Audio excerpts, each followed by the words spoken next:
In this video, we'll discuss how to solve limiting reagent problems using stoichiometry.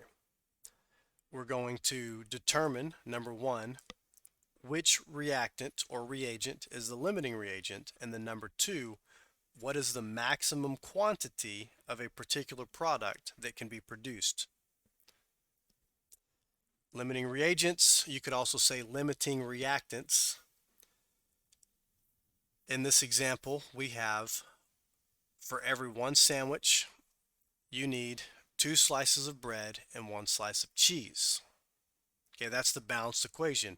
One sandwich yields 2 slices of bread, 1 slice of cheese. If you have 28 slices of bread and 11 slices of cheese, you can only make 11 sandwiches. And when you do that, you have 6 slices of bread left over. All of the cheese is consumed, which makes that the limiting reagent. And then you have bread left over, which makes that the excess reagent. In terms of chemistry, we start off with the balanced equation. In this example, 3 moles of hydrogen react with 1 mole of nitrogen to produce 2 moles of ammonia.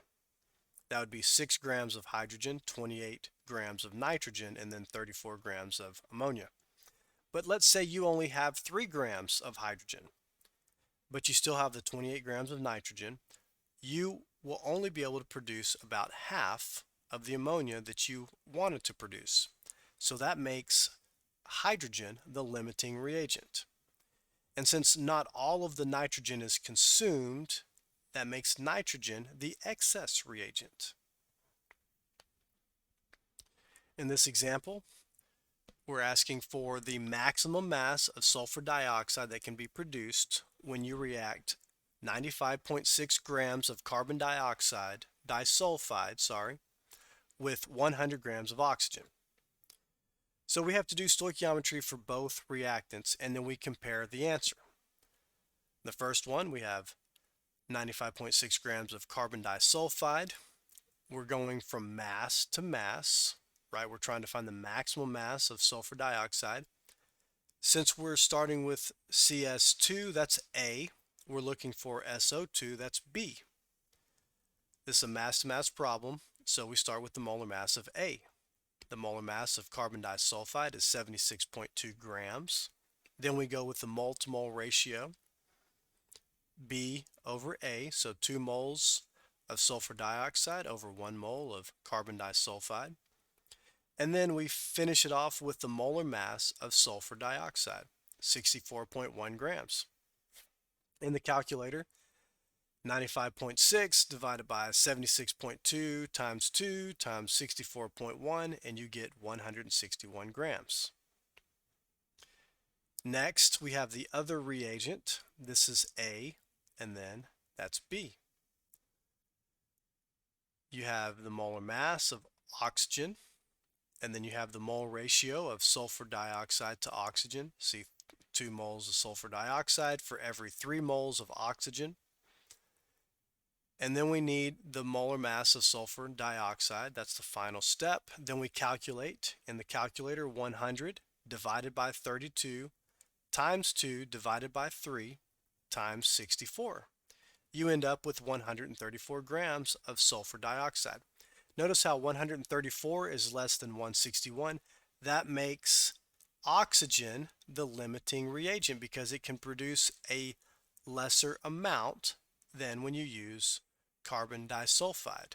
Now, if these quantities were different, that could change, but under these conditions, oxygen is the limiting reagent and it can only produce at max 134 grams of sulfur dioxide.